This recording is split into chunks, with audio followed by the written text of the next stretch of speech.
So I decided to try the tire method for growing potatoes. There's a lot of here and there about if this is a safe method, if it's not a safe method, studies around it, and basically what it's come back with is pretty inconclusive that any of the toxins that are leaching off the tires basically wouldn't really have time to leach into your food unless you're growing something that would be grown for a really long time. Potatoes don't take very long to grow at all. We also decided to use tires that have been on the property and have kind of like leached themselves out over a number of years. There's more research on that might go into at a later time, but mostly I just really wanted to start getting you guys some content up on YouTube. So I started looking for videos of things that I started, and now I'm doing videos of things that I finished on my TikTok. So let's show you how the harvest started and where my harvest finished with the tire method. I'm about to start another round of potatoes. For that round of potatoes, I am going to be doing a completely different method. So if you're interested in that, please like and subscribe.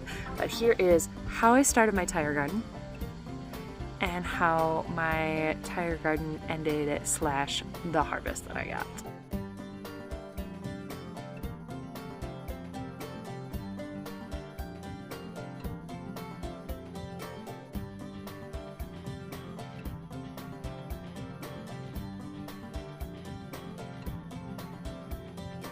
You might have... Oh my god, I'm a mess! Anyway, you might have already seen the video where I told you I'm growing potatoes, and I'm growing them in a very specific way. So I'm going to show you all 3 phases of life with the potatoes.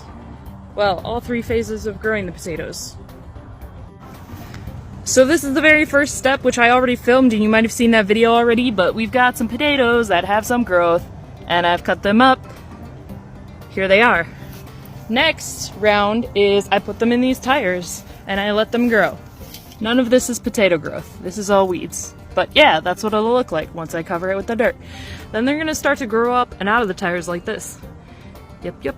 So to get a better yield, what I actually do is then stack a second tire on top, and I'm gonna fill that with like wood chips, which I wouldn't buy like wood chips from the store, but just like wood chips and leaves and stuff from my property, and soil. You could just use gardening soil, but that gets really expensive, so this is like the cheaper way to do it.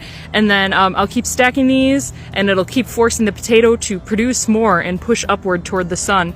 And it's going to give me like a very, very full yield this way as I continue to cover it, and it continues to force the plant to produce more potatoes. So there we go. So I'm gonna have a nice, really full harvest of probably more potatoes than I even know what to do with, but I still got ones that are, you know, putting stuff out, so I'm gonna keep planting.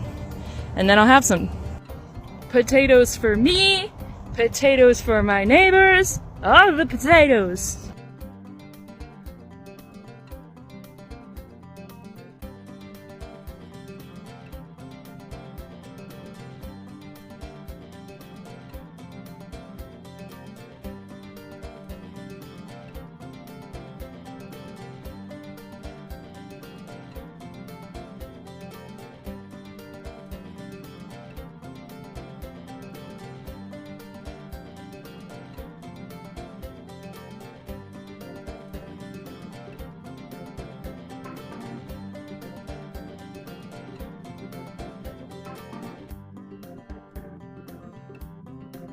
So as we can see from the video, my potato crop was not so fruitful. You know what? That's okay. Some of the problems that we faced, most of it had to do with the growing conditions in Georgia and not with the actual method. So it was really a really dry, hot summer here. I was gone for the whole summer doing a contract in Chicago to help us with some financial stuff in order to keep building the farm. Because even though we aren't paying a mortgage on a house, farms are hella expensive. Each one of those trees that we put in the orchard is expensive, buying a tractor is expensive, I need a shed to work out of until the house gets built. That is expensive, and we're trying to put that up right now. So that led to a lot of the things that we planted that weren't the trees or in a pot like the things that we got planted in the ground. It made them not do so well. The soil is very clay-based here.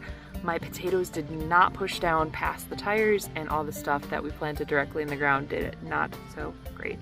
So in the future, we're going to need to do a lot more treating the ground, composting stuff in, and we just don't have either the financial means to buy it right now or the means to produce it naturally with food scraps and stuff, which we already have a compost bin in which we're doing all of that.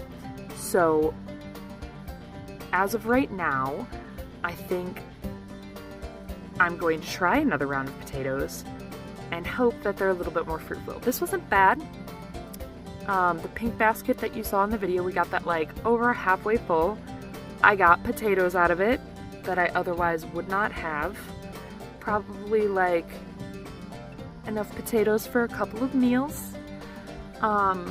I do think that they died off early, and that's part of the reason they didn't get as big. And I think since they couldn't really push down into the soil much at all to get a good root system, they just kind of put out some very small potatoes. So we're gonna try again. Next up, I'm gonna be using feed bags, and I'll put that up and let you know how it goes. I might still use the tires to balance them out. I'm talking about building a frame. I don't know, I guess you'll find out a couple months from now. Thanks for tuning in. I don't know where to look. I don't know where my eyes are supposed to be. I'm really sucking at this today. Like, subscribe. Find us on TikTok. Find us on Insta. Find us on the places. Thanks. Goodbye.